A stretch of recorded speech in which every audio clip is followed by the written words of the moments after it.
details about that implements. In previous presentation, I defined what is primary tillage and what is secondary tillage. From this figure, I think it is more clear. In primary tillage, the size of the cloud, and secondary tillage, the size of the cloud. Do you have any confusion about the primary and secondary tillage? No, sir. Now I am going to talk about the different tillage implements. Or you may consider this is just a recap of the previous presentation. Here I am going to talk with about what is the primary tillage implements. What are the primary tillage implements? That is moldboard plough, disc plough, rotary plough, chisel plough, subsoil plough. And secondary tillage implements, disc harrow, spike tooth harrow, spring tooth harrow, cultivators. I will show you all and how they work, and their specific advantage over other implements. Moldboard plough, it's looked like this, and it is most commonly used for primary tillage operation. And when you attend the practical classes in our workshop, I will show you what is the moldboard plough and how it's work and how it and its construction features. What its work? Moldboard plough performs four types of operation at a time. Four types of operation. First one, cutting the furrow slice. Do you know what is furrow? Do you have idea furrow? জি sir sir furrow হচ্ছে ওই যে arching up করার পরে যে নিচের অংশটা মানে উঁচু অংশটাকে রিজ বলে এবং নিচু অংশটাকে ফারো বলা হয়। This is a land. If you plow a land from the right side, you may found this like a furrow. This part is soil is broken, but this part soil is compact.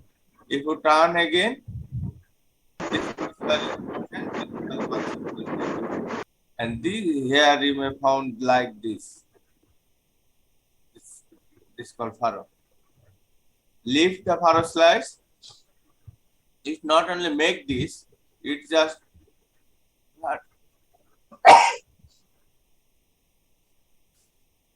it's also turn over the soil like this. Just cut and turn over. Turning the furrow slice, that means the top soil. If this is a soil top, this is the bottom. After plowing, it will be like this. Top. And pulverize the soil. That means top, bottom. It will look like this. Bottom part will be on upward and top part will be downward. This is called pulverizing the soil. And here you may found this one, this figure. Look at here. Bottom part on the top and top part under the bottom. This is the activity of primary moldboard plough. If I ask, write down the function of a moldboard plough, you must have to write all fours. This is specified. Cutting the furrow slice, lifting the furrow slice, turning the furrow slice, and pulverizing the soil. Sir কোশ্চেনটা আরেকবার একটু বলেন। Write down the function of a moldboard plough.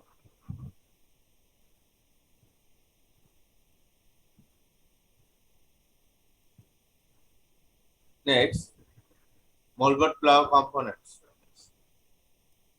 Look at here. Here, this is a 3-bottom moldboard plough. That means it has 3 components. It makes 3 furrow at a time. But this one is a single bottom moldboard plough. Here is only one moldboard. Which part called moldboard and which and other component I will discuss with you here. Look at here. This part, all this part, this is a oval part. This is called moldboard, and this part called shear. This part called shear wing, and this called shin. And here I am going to show you.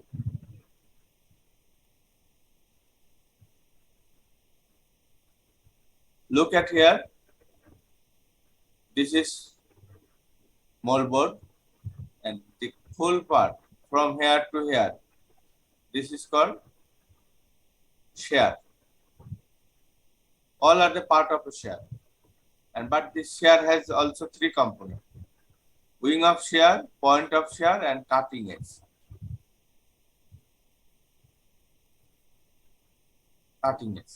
Cutting edge, that means this part only cut the soil, this part.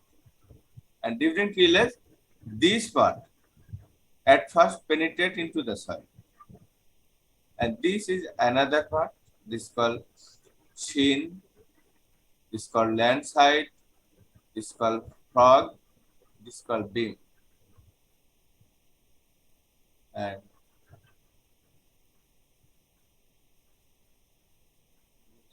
I think if I discuss here, it is very complicated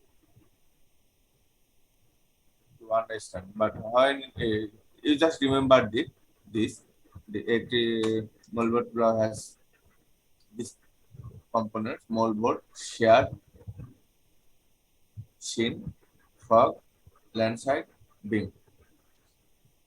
It has 6 components, and this part is to attach to tractor. Beam used to attach this moldboard plough with the tractor. Land side, what it was, I will talk with you. And frog, this is a component. In frog, land side and other component of the moldboard plough fixed together.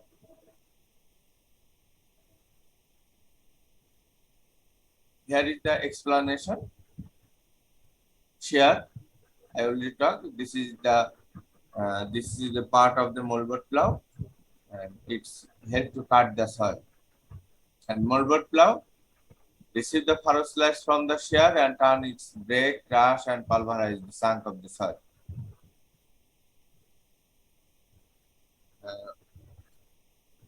As for example,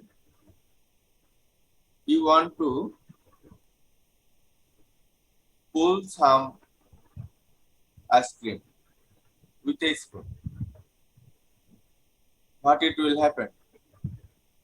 If you want to pull more, that ice cream just roll over the face of the spoon, just like this.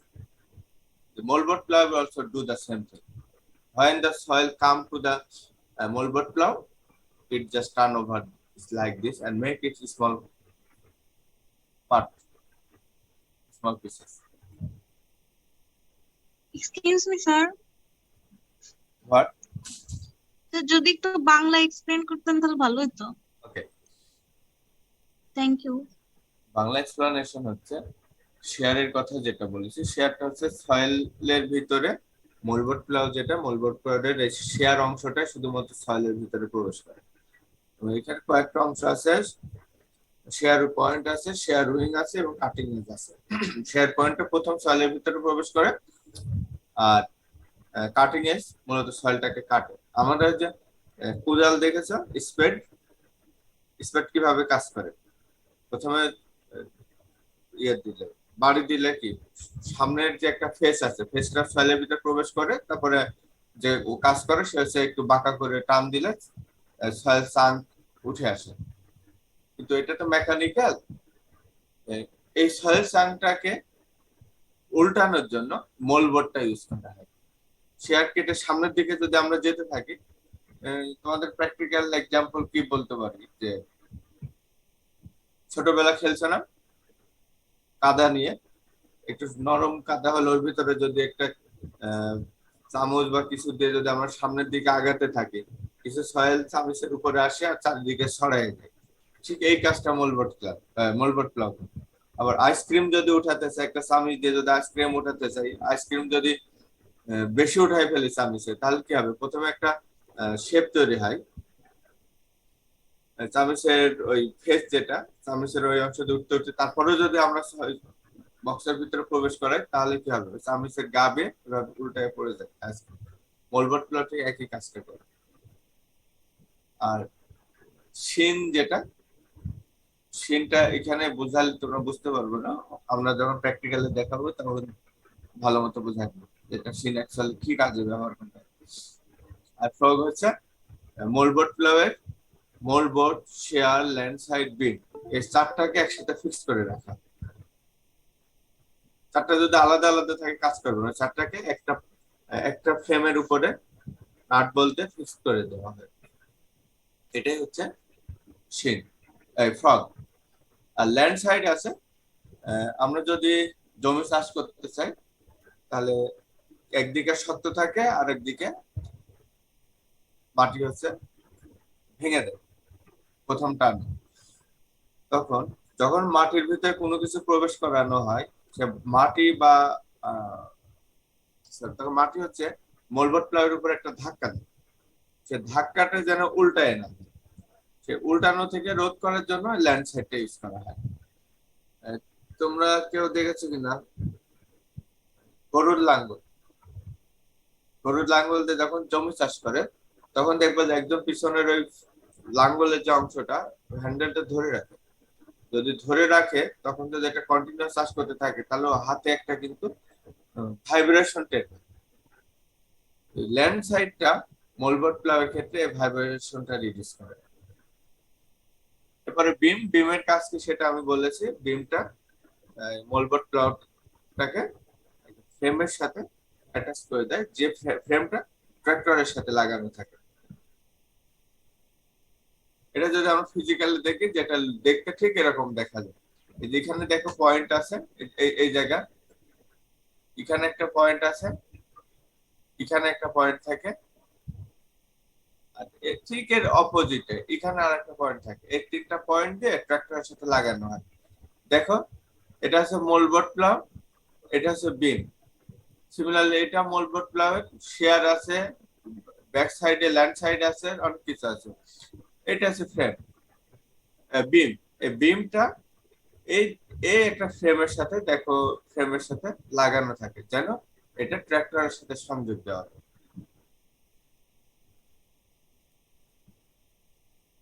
এখন কি তোমরা বুঝতে পারছো বিম কিভাবে লাগানো থাকে? কারো কোনো কোশ্চেন আছে?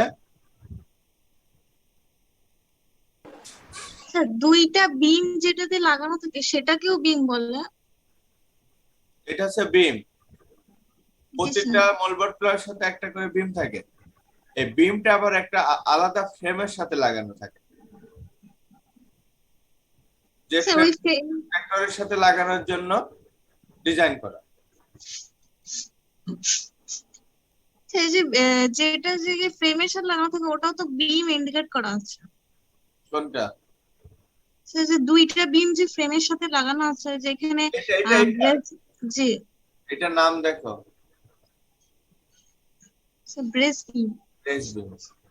আমরা একটা ফ্রেম বলতেছি, কিন্তু এটা ফরেনার যারা আছে ওরাকে ব্রেস বিম বলে। বিমের বিভিন্ন ধরনের টাইপ আছে। আচ্ছা স্যার। এখানে দেখো আমরা মোল্ডবোর্ড প্লাগ দেখানোর সময় বললাম যে এইগুলো মোল্ডবোর্ড প্লাগ, সাথে দেখো আরো কয়েকটা কম্পোনেন্ট আছে, দুইটা কম্পোনেন্ট আছে, তিনটা কম্পোনেন্ট আছে। এই যে এটা একটা কম্পোনেন্ট আর এটা একটা কম্পোনেন্ট, এটা একটা কম্পোনেন্ট, এটা একটা কম্পোনেন্ট। এইবার আসি আমরা কোনটার কি নাম।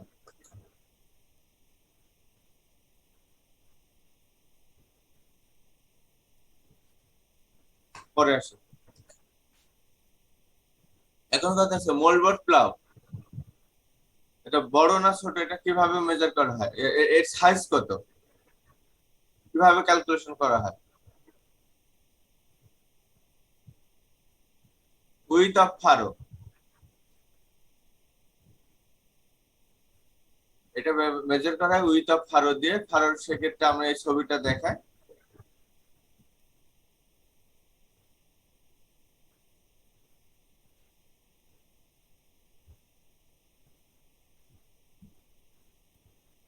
এটা দাগ দিলাম না শেয়ারের, শেয়ারের কাটিং এজ বরাবর, জি স্যার। এটাই হচ্ছে মোল্ডবোর্ড প্লাউয়ের সাইজ ক্যালকুলেশনের জন্য ব্যবহার করা হয় এই অংশটা।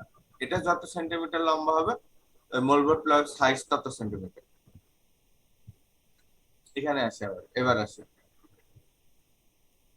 the plough is expressed by the width of furrow that is designed to cut. Actually cutting edge না বলে একটা শেয়ারের, শেয়ার উইং থেকে শেয়ার পয়েন্ট পর্যন্ত যেটা একটা হরিজন্টাল ডিসটেন্স হবে সেটাই হচ্ছে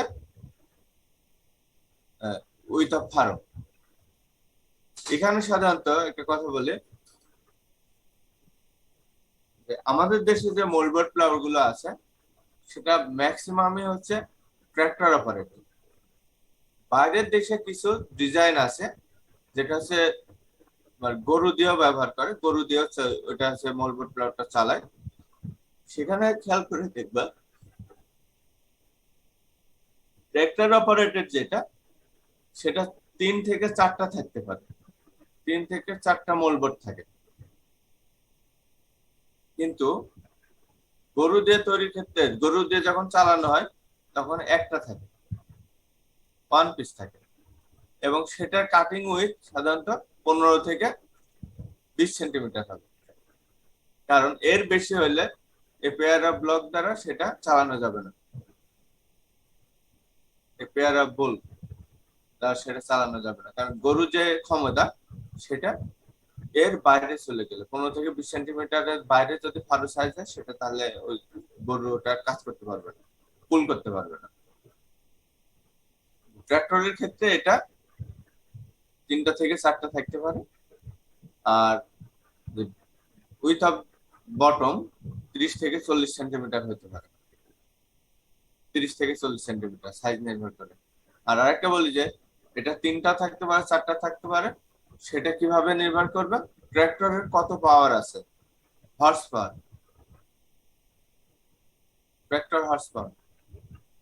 সেটা কিছু ট্রাক্টর আছে 30 হর্স পাওয়ার, কিছু আছে 60 হর্স পাওয়ার, আবার কিছু কিছু ট্রাক্টর আছে সেটা 120 হর্স পাওয়ারেরও আছে। এই ক্ষমতার উপরে নির্ভর করে এই নাম্বার, এই সাইজ, প্লাউয়ের সাইজ কত হবে, 30 না 40 হবে, না 3টা না 4টা হবে, সেটা নির্ভর করে। যদি 120 সাইজ হয় সেক্ষেত্রে মোল্ডবোর্ড দেখা যায় যে মোর দ্যান 4 হয়ে যায়। সাধারণত 30 হর্স পাওয়ারের গুলোতে আমরা 3 থেকে 4টা ব্যবহার করি, 3 থেকে 4টা। যদি 30 সেন্টিমিটারের উইথ হয় সেক্ষেত্রে আমরা 4টা ইউজ করি, আর যদি 40 সেন্টিমিটার হয় সেক্ষেত্রে 3টা ব্যবহার করি। এর কারণ হচ্ছে টোটাল 120 সেন্টিমিটার করে একবারে কাটতে পারে, এভাবে ডিজাইন করে।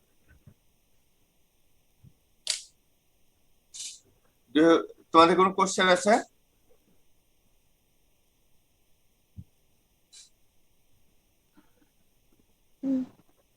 কোশ্চেন থাকলে বলো।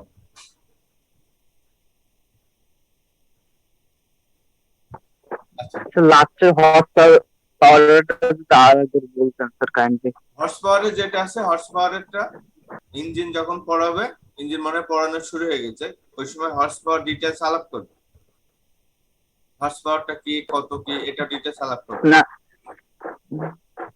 আর আপনি যদি 120 সেন্টিমিটার একটা কথা বললেন যে টোটাল 120 প্রস্থের কথা বলছি। সেন্টিমিটার 120 সেন্টিমিটার এটা হচ্ছে উইথ অফ কাট টোটাল। একবার যদি এই মোলবোর্ড প্লাউদের ট্র্যাক্টর যদি একবার চাষ করে, one pass,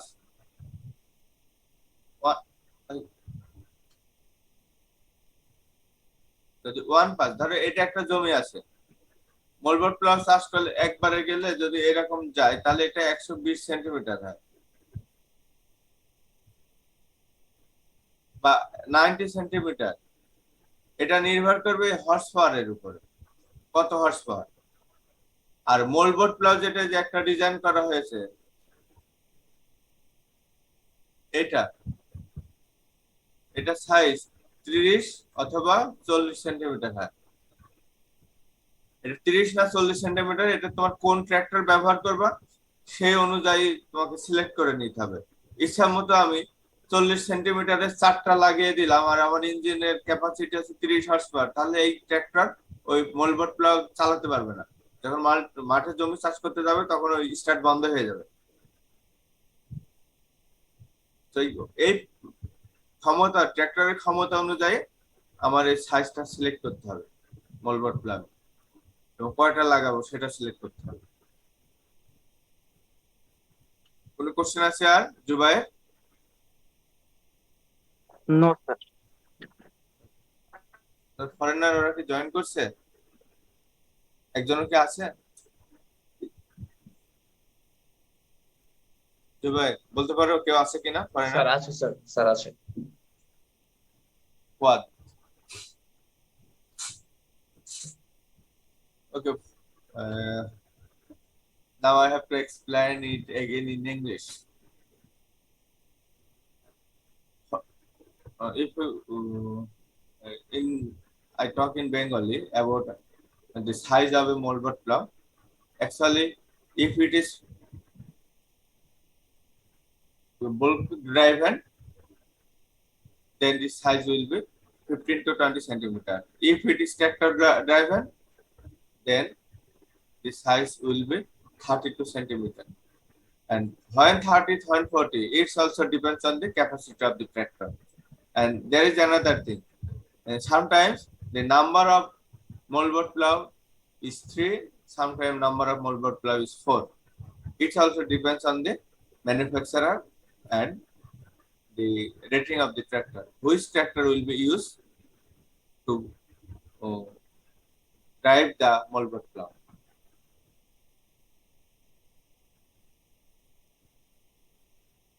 And in this part, I show you these two things. This one, this one.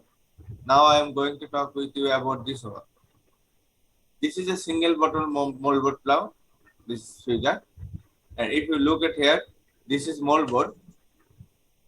This is the plough.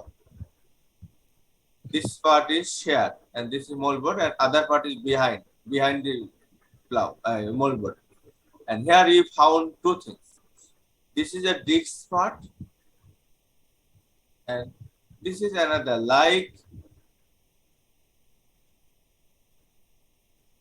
a small plough.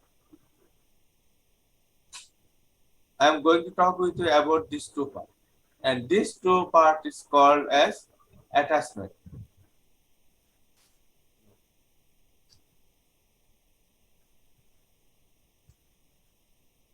Moldboard plough have two attachment.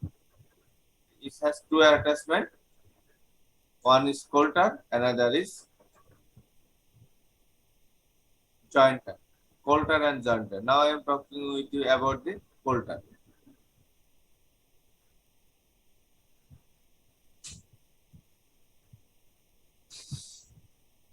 Look at here. During ploughing, depth of cutting is around 15 to 20 centimeter.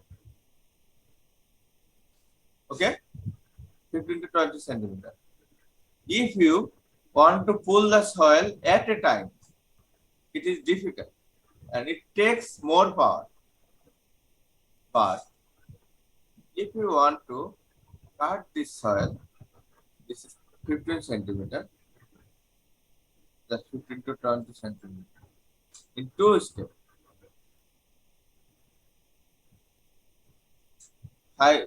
First one is 5 centimeter and later is 10 centimeter as for example. This take less power and this take also less power, and total of this power is less than this one. If you want to do that, how it will work? If you plough the land 2 times, to plough in 15 centimeter depth, it's also laborious and time consuming.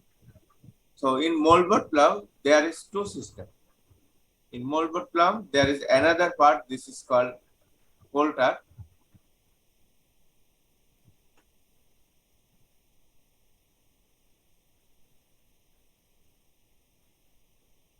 I made mistake here. This is a disc part. Sorry, I am making mistake. This is this like this. This is Coulter. I will explain it later. Deep 15 centimeter. You want to cut the soil, and before they cut the soil, this is a soil block. If you cut the soil like with a thin blade, that means this part will be loose. Another thing, in the soil block, there are lot of roots of previous root. If you want to pull this root, it takes more time and more power.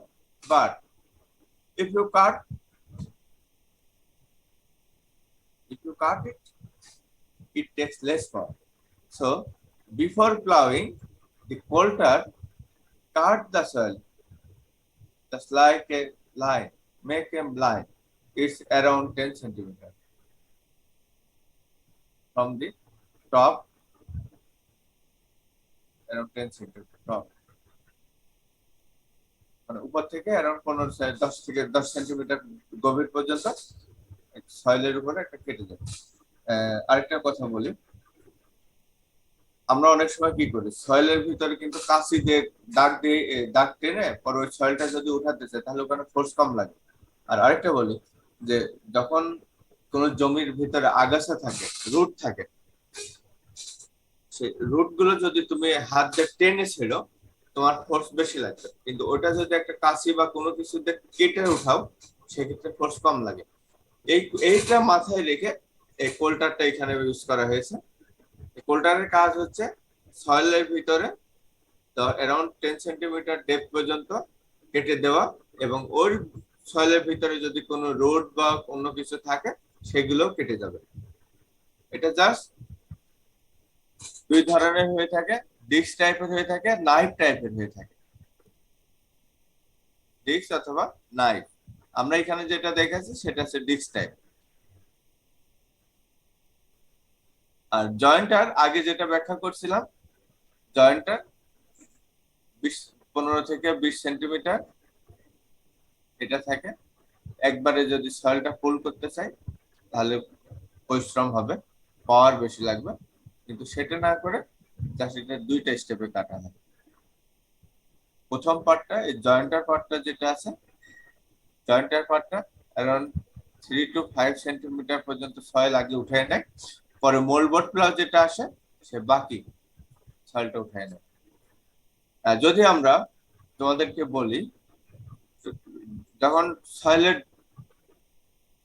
এটা একটা soil আছে, for example vertical ক্লাসে আমরা হচ্ছে drain তৈরি করতে চাচ্ছি, তখন কি করে একবারে কিন্তু সবগুলো সয়েল এভাবে কেটে নেয় না। সে কিভাবে কাটে, প্রথমে একটা লেয়ার কেটে, পরের লেয়ার কেটে, পরের লেয়ার কাটে, পরের লেয়ার কাটে। কিন্তু আমার মাঝে মধ্যে প্রশ্ন জাগতো যে একবারে কাটে না কেন? যদি অল্প অল্প করে কেটে নেওয়া হয় তাহলে এখানে পরিশ্রম কম হয়, পাওয়ার কম লাগে। সিমিলারলি প্লাউইং এর ক্ষেত্রে ওই প্রিন্সিপালটা এখানে ইউজ করা হয়েছে। উপর থেকে আগে একটা স্লাইস উঠায় নেবে, পরে বেশি পরিমাণে উঠাবে, তাহলে ট্রাক্টরের যে পাওয়ার সে পাওয়ার কম লাগে।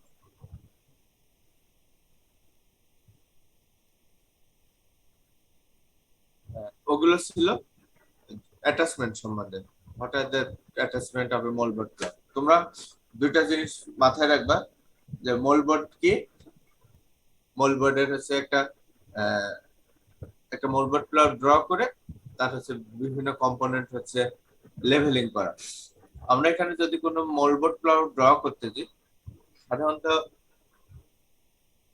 একটা সিঙ্গেল মোল্ডবোর্ড প্লাগ একসাথে যে 3টা বা 4টা থাকে এটা ড্র করতে দিন, একটা সিঙ্গেল মোল্ডবোর্ড প্লাগ ড্র করতে দিন। সেখানে তোমাদেরকে লেভেলিং করতে দিই হচ্ছে মোল্ডবোর্ড কি, কোনটা share point, share wing, cutting edge, shell, তারপরে ফ্রগ, ল্যান্ড সাইড, এই পার্ট গুলো তোমাদেরকে আমরা লেভেলিং করতে দিই। তো এটা মাথায় রেখে তোমরা লেখাপড়া করবে। আর দ্বিতীয় আরেকটা জিনিস অনেক সময় বলি যে মোল্ডবোর্ড প্লাউয়ের কি কি অ্যাটাচমেন্ট আছে, অ্যাটাচমেন্ট কতগুলো। মোল্ডবোর্ড প্লাউয়ের সাধারণত 2টা অ্যাটাচমেন্ট থাকে। এই অ্যাটাচমেন্ট একটা হচ্ছে কোল্টার আর একটা হচ্ছে জয়েন্টার। কোল্টার 2 ধরনের হয়, একটা হচ্ছে রোলিং কোল্টার আর একটা হচ্ছে নাইফ টাইপের কোল্টার। ডিস্ক কোল্টার আর নাইফ কোল্টার। আমাদের এখানে যে মোল্ডবোর্ড প্লাউ আছে সেটা সব ডিস্ক কোল্টার ইউজ করা হয়। একটা ডিস্ক মানে ওটা চাকার মতো ঘুরতে ঘুরতে যাবে, আবার ঠিকই সয়েলের ভিতরে আগাছা বা অন্য কিছু রুট থাকলে সেগুলো কেটে দিবে।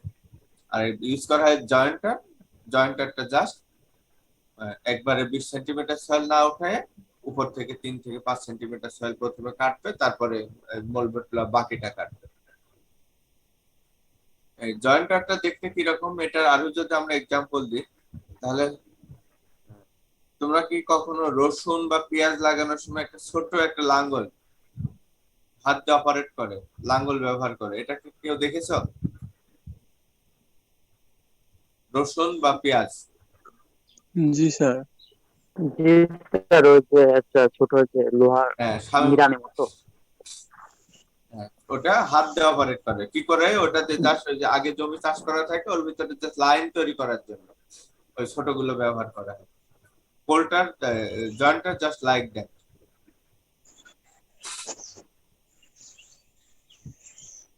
আচ্ছা, এখন বলো মোল্ডবোর্ড প্লাগ সম্বন্ধে কারো কোনো কোশ্চেন আছে কিনা?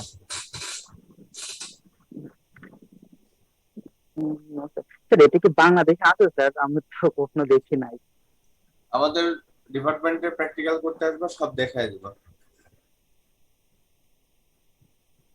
আমাদের আমাদের department চিত্র আঁকার আছে। কথা বললেন, ড্রটা আঁকার কথা বললেন। শোনো, একটা কথা বলি, কোন একটা জমি মোল্ডবোর্ড প্লাউ দিয়ে যদি চাষ করো, যে চাষ হবে, বর্তমানে আমাদের দেশে ট্রাক্টরদের যে জমি চাষ করে বেড়ায় ওটাতে 3বার চাষ করা লাগবে। এখন কথা হচ্ছে ট্রাক্টর যে চালাচ্ছে সেটা হচ্ছে তার বিজনেস। সে যদি এক জমি 3বার চাষ করতে পারে তাহলে কি প্রতি পাঁচ যদি 150 টাকা করে হয় বিঘা, তাহলে কি সে 450 টাকা পাবে। আর তুমি যদি মোল্ডবোর্ড প্লাউ দিয়ে সে জমি চাষ করতে চাইলো, সে 1 পাঁচ দিলে কি তাকে সর্বোচ্চ 200 টাকা দিবে, তাকে তো 450 টাকা দিবে না। এই কিছু বিষয় আছে। এই জন্য বাংলাদেশে বর্তমানে যেগুলো ব্যবহার করে তার ছবি এখানে দেখাবো তোমাদের। মোল্ডবোর্ড প্লাউ শেষ করেছে, আমরা এখন ডিস্ক প্লাউ এর কথা বলি। Disc plough looks like that. Sir আরেকটা কোশ্চেন ছিল স্যার। বলো। স্যার মোল্ডবোর্ড যে প্লাউ যে শেয়ার গুলো আছে ওগুলো তো দেখলাম যে চাপটা মতো, ওইটা কেমন ভাবে মানে প্লাউ করে? এই কি আগের মতো ট্রাক্টরের মতো কি গভীরে যায়? ওর থেকেও গভীরে যায়। একটা জমি যদি তুমি মোল্ডবোর্ড প্লাউ দিয়ে চাষ করো, ওখানে উঁচু নিচু কোনো জায়গা থাকে না। কিন্তু যদি বর্তমানে ট্রাক্টর দিয়ে যেটা ইউজ করা হয় ওটা কিন্তু একটা লাইন মধ্যে মাঝখানে কিন্তু উঁচু জমি থাকে। ওই জন্য একবার যদি হরিজন্টালি চাষ দেয়, পরের বার ভার্টিক্যালি চাষ দেয়। আর মোল্ডবোর্ড প্লাউ একবারে জমির মাটিটা সব ভেঙে যাবে, ওখানে আর কোনো আনপ্লাউ অংশ থাকে না। জি স্যার, একসাথে 3টা কাজ হয়। 4টা কাজ হয়ে যায়। বলছি না মোল্ডবোর্ড প্লাউ একসাথে 4টা কাজ করে। 4টা কাজ, হ্যাঁ। আচ্ছা, কম্পোনেন্ট 3টা কাজ করে, মানে 3টা কম্পোনেন্ট 4টা কাজ করে। হ্যাঁ। আচ্ছা, এখন আসি disc plough. What is disc plough? Disc plough is look like that. This is another primary tillage implement. I think you have not seen this one.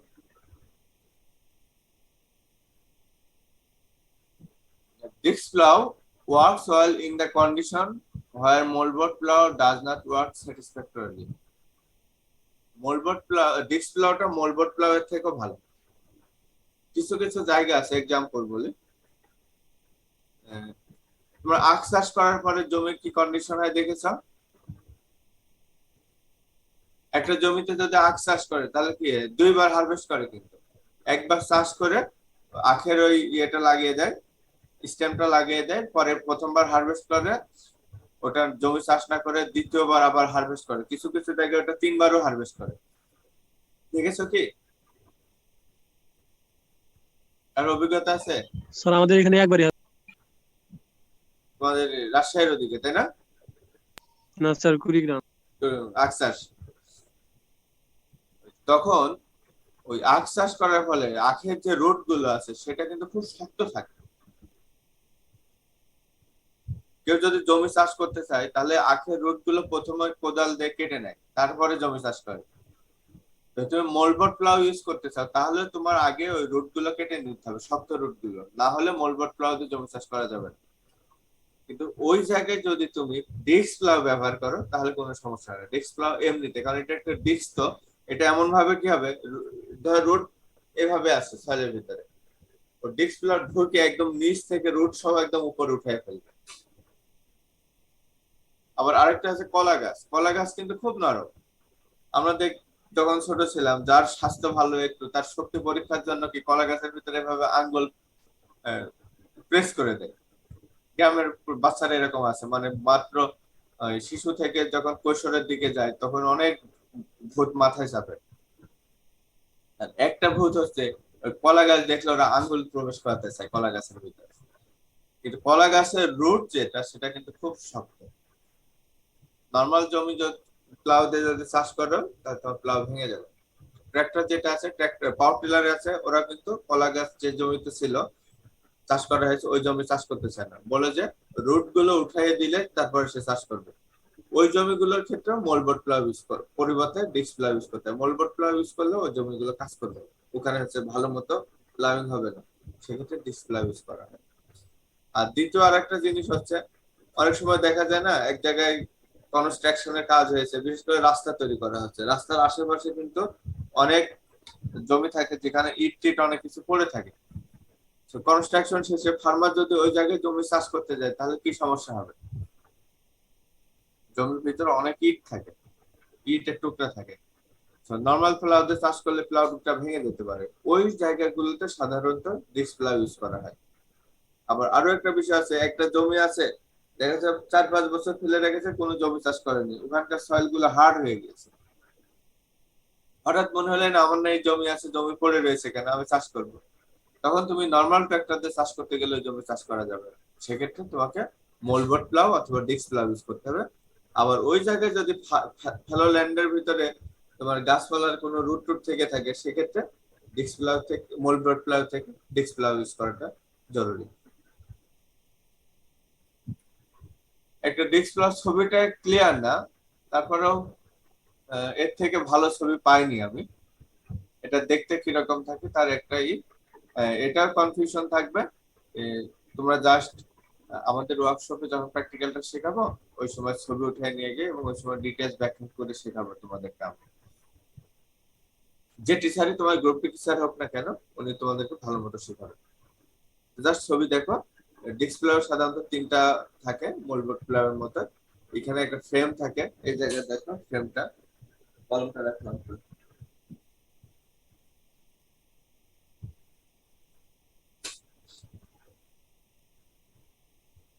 এটা দেখো, এই অংশটা, এই অংশ এবং এই অংশ যে ট্রাক্টরের সাথে লাগানো থাকে।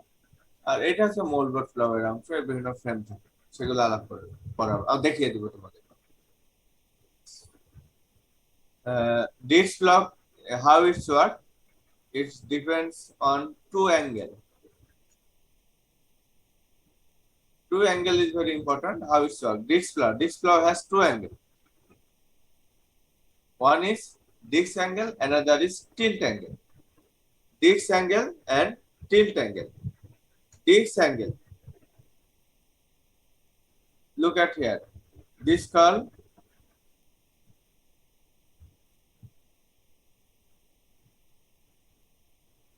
তার ট্রাক্টরটা এদিকে যাচ্ছে, এই পাশ থেকে, তখন ডিস্কটা সয়েলের সাথে, ট্রাক্টর যেদিকে যাচ্ছে আর সয়েলের যে সারফেস এর সাথে এই ধরনের একটা অ্যাঙ্গেল তৈরি করে, যেটাকে বলা হয় disk angle.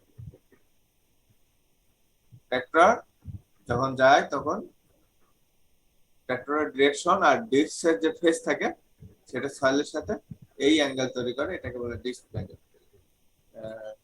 and this angle must be 40 to 45 degree.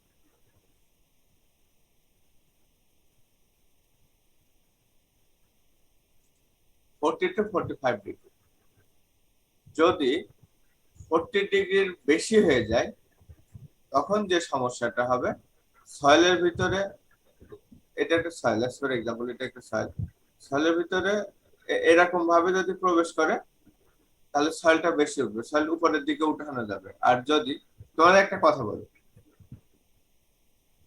এটা আছে ধর আইসক্রিমের বক্স, তুমি চামিচ খাড়া করে প্রবেশ করায় দিছো, তাহলে চামিচ কিন্তু উঠাতে পারবে না। আবার কি করছো, 45 ডিগ্রি করে দিছো, তাহলেও কিন্তু আইসক্রিম উঠাতে পারবে না। কিন্তু এটা যদি একটু কম অ্যাঙ্গেল করে দাও, তাহলে দেখি চামিচ দিয়ে সহজে আইসক্রিম উঠাতে পারবে।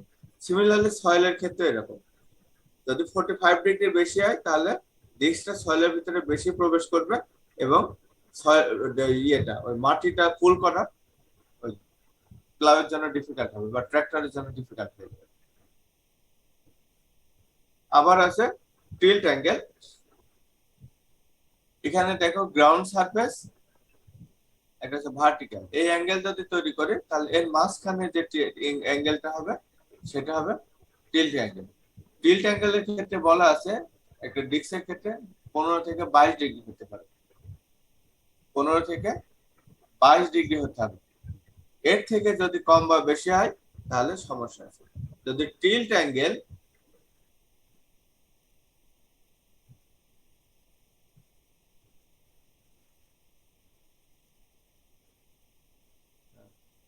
যদি এটা আছে, যদি 0 করে দিই, টিল্ট অ্যাঙ্গেল যদি এই অ্যাঙ্গেলটা যদি 0 হয়ে যায়, এজ ফর এক্সাম্পল অ্যাঙ্গেলটা যদি 0 হয়, আমরা তো অ্যাঙ্গেলটা এইভাবে কনসিডার করতেছি, যদি 0 হয়ে যায় তাহলে ডিস্কটা এইভাবে যাবে, ডিস্কটা এই অবস্থায় হয়ে যাবে।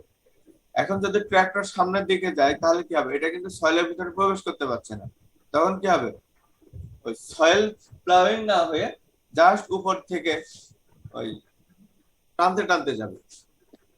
আবার যদি ডিস্ক অ্যাঙ্গেলটা আরো বেশি হয়ে যায়, দেখো 15 থেকে 22 45 ডিগ্রি হয়ে যায়, তাহলে দেখা যাবে যে এটা সয়েলের ভিতরে বেশি প্রবেশ করে ফেলতেছে, এটা ডিফিকাল্ট হয়ে যায়।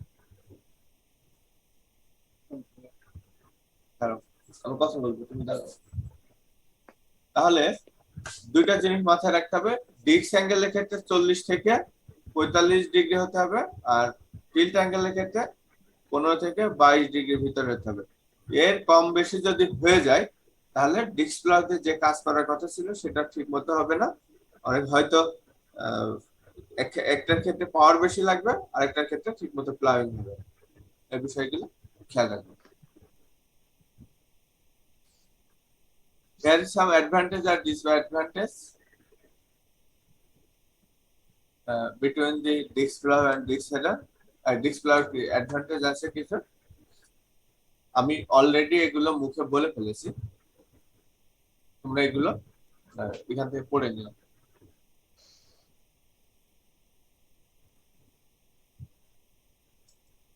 Disadvantage,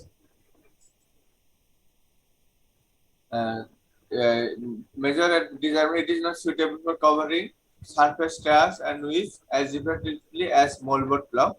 Moldboard plough এর ক্ষেত্রে কি বলা হয়েছিল, যে টপ সয়েল জমি এভাবে চাষ করতেছে, এইভাবে সয়েল উঠাই ফেললো। মোল্ডবোর্ড প্লাউয়ের ক্ষেত্রে কি হয়, ক্রাশ বা রুট যেটা আছে একদম মাটির নিচে চলে যায়, এই জায়গা উপরে চলে আসে। কিন্তু মোল্ডবোর্ড ডিস্ক প্লাউয়ের ক্ষেত্রে ঠিক এইভাবে আসে না, ক্রাশটা উপরের দিকে থাকে। কাঠের দোকানওয়ালা শুনিস? তোমাদের একটা ক্লাস আছে না? হ্যাঁ। Another thing, look at here. In moldboard plough, এই সয়েল গুলো কি হয়, ছোট ছোট টুকরা তো কনভার্ট হয়ে যায়। ডিস্ক প্লাওয়ের ক্ষেত্রে এরকম হয় না, জাস্ট বড় বড় চাঙ্ক আকারে থাকে, এইভাবে বড় বড় চাঙ্ক থাকে। অ্যানাদার থিং, একই ধরনের কাজ করতে চায় তার disk flower size, disk flower যে ওয়েট, সেটা মোল্ডবোর্ড প্লাওয়ার থেকে বেশি থাকে।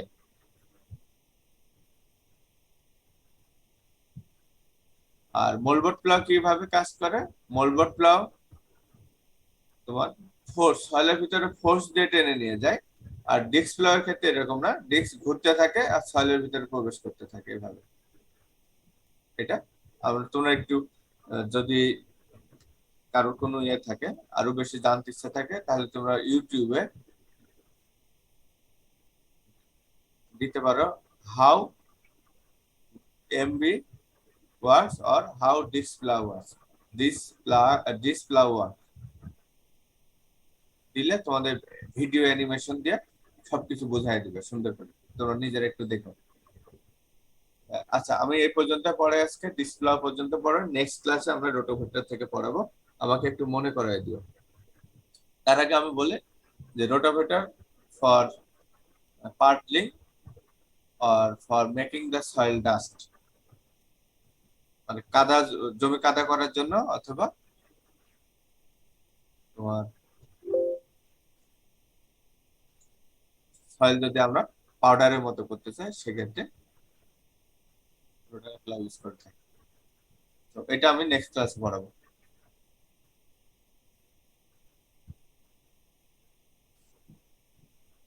কি যেন অনেকে চ্যাট দিছে, চ্যাটে কি দিছে, ফুল স্লাইড দেখা যাচ্ছে না কার, কি যেন সাদিয়া রহমান, ফুল স্লাইড দেখা যাচ্ছে না।